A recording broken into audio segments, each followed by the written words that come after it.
Bien le bonjour les amis, aujourd'hui je vais faire juste une petite vidéo sur un article que je me suis acheté sur Wish il y a déjà peut-être 2 ou 3 ans, je ne sais plus, mais que j'ai revu dans les articles que j'avais choisis, donc dans les recommandations. Et il s'agit d'une manette GameCube. Donc voilà, je vais vous parler de la bête, la voici. Donc c'est une manette GameCube toute simple. Je savais pas que Nintendo en avait fait. C'est quand je l'ai acheté, je me suis renseigné un petit peu. Et effectivement, Nintendo en avait sorti des manettes comme ça, des vraies, des officielles Nintendo. Mais pour le prix, je trouve que ça fait un peu cher. Faut compter entre 50 et 100 euros la manette. Et en plus, ça dépend de la couleur que vous voulez. Parce que elles se font rares, donc du coup, même à l'époque, elles étaient chères. Donc voilà, j'ai trouvé la solution. À la base, je cherchais juste des joysticks pour ma manette de Xbox One. Et je suis tombé là-dessus, je me suis dit voilà, je vais tenter, si ça marche, si ça marche pas, tant pis. Sauf que en fait, il s'avère que la manette, ça fait plus de 2 ans que je l'ai, ça va peut-être même faire 3 ans que je l'ai. Et elle fonctionne impeccable. Voilà, hein, pour vous montrer un petit peu. Elle est vraiment comme une Nintendo.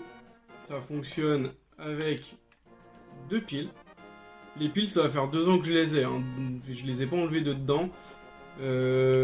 Pour faire la petite comparaison, ma manette de One me bouffe des piles tous les 15 jours, 3 semaines. Donc voilà, c'est vrai que ça bouffe pas beaucoup de piles cette manette là. Alors est-ce que c'est parce que c'est du japonais? J'en sais rien. Mais voilà, c'est relativement bien. Les boutons, ils sont hyper souples. À part le Z. Voilà, le Z qui est un peu dur. Mais le reste, tout fonctionne nickel. Au niveau de son branchement, vous avez le petit capteur. Voilà, qui est tout simple. Hein, voilà, vous le branchez à la place de votre manette filière. Vous allez avoir le petit capteur là qui va clignoter. Vous activez votre manette juste ici, hop, sur One, et elle va le capter directement, et ça va relier avec le capteur. Donc pas très compliqué, franchement pour 10 euros ça fait le taf. Après à voir dans le temps, mais voilà, moi je vous dis ça fait 2 ans que je l'ai. Ça fait 2 ans que j'ai pas eu de problème avec. Je l'avais même prêté à ma soeur pour qu'elle joue. Parce que oui, elle est compatible aussi avec les Wii. Donc, les Wii qui sont compatibles GameCube, bien sûr. Donc, du coup, je lui avais prêté et limite, elle voulait pas me la rendre. Donc, j'étais un peu forcé d'essayer de la récupérer un peu en force. Donc, petit clin d'œil à toi. Mais voilà, c'est une manette qui a très bien fonctionné, qui fonctionne super bien. Dès que je joue à ma GameCube, je prends cette manette là direct.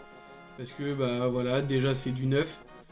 Après, c'est vrai que je suis pas forcément pour acheter des sous-marques japonaises à la place des vraies. Mais voilà, 80 balles, à l'époque j'avais pas les moyens, je voulais une manette rapide, simple, quelque chose qui me fasse un peu rêver à jouer à ma console. Donc voilà, pour 10 euros, franchement, il n'y a juste pas le logo ici Nintendo. Mais franchement, si vous n'avez pas envie de vous prendre la tête, allez voir sur Wish ou même AliExpress, je pense qu'il doit en avoir, il y a un peu de tout. Après, je vais essayer aussi de me faire une manette Super Nintendo sans fil. Là, ça va être un peu plus compliqué parce que je sais qu'il faut modifier quelques trucs, je crois, ou racheter directement la carte mère de la manette. Donc, pourquoi pas essayer, ça serait sympa d'avoir une manette Super Nintendo sans fil. Au pire, je ferai un petit tuto là-dessus. Mais voilà, pour cette manette à 10 euros, j'ai rien à redire, à part le bouton Z, voilà, qui est légèrement dur. Mais le reste, ça fonctionne très bien. Je crois que j'avais payé 10 euros avec les frais de port en plus. Donc je sais plus avec quel vendeur, mais bon voilà.